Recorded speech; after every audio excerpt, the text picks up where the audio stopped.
திருவண்ணாமலையில் குன்றக்குடி ஆதீனத்தின் மகா குரு பூஜை விழா இன்று நடைபெற்றது.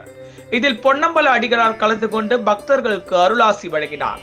திருவண்ணாமலையில் ஒவ்வொரு ஆண்டும் குன்றக்குடி ஆதீனத்தின் குரு பூஜை விழா நடைபெற்று வருகிறது.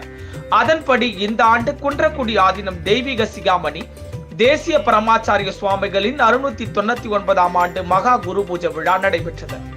விழாவையொட்டி காலை 10 மணி அளவில் திருவண்ணாமலை வேட்டவலம் ரோட்டிலிருந்து அலங்கரிக்கப்பட்ட குருமூர்த்தி திருவுருவ படம் ஊர்வலமாக எடுத்து வரப்பட்டது.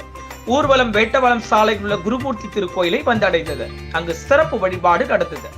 நிகழ்ச்சிக்கு சேஷாத்ரி ஆசிரமத்தின் நிர்வாகி லாயர் சந்திரமோகன் தலைமை தாங்கினார்.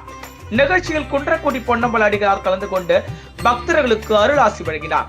அவர் பேசியதாவது, கல்வி சமூக மேம்பாடு இதை இலக்காக வைத்து ஆன்மீகத்தின் பயணம் இருக்க வேண்டும் என்றும், தமிழகத்தில் ஏறத்தாழ 50 ஆண்டுகளுக்கு மேலாக சிந்தித்து செயல்பட்டவர் நமது குரு மகா சன்னிதானம் குன்றக்குடி அடிகளார்.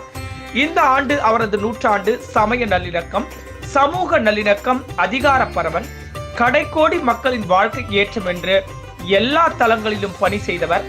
மகா சன்னிதானம் ஆசை, கோபம், பொறாமை இவை இல்லாமல் இருந்தால் வாழ்க்கை வேகமாக இருக்கும்.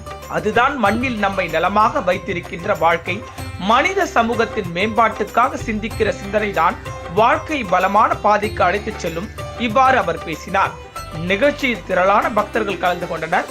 அனைவருக்கும் அன்னதானம் வழங்கப்பட்டது.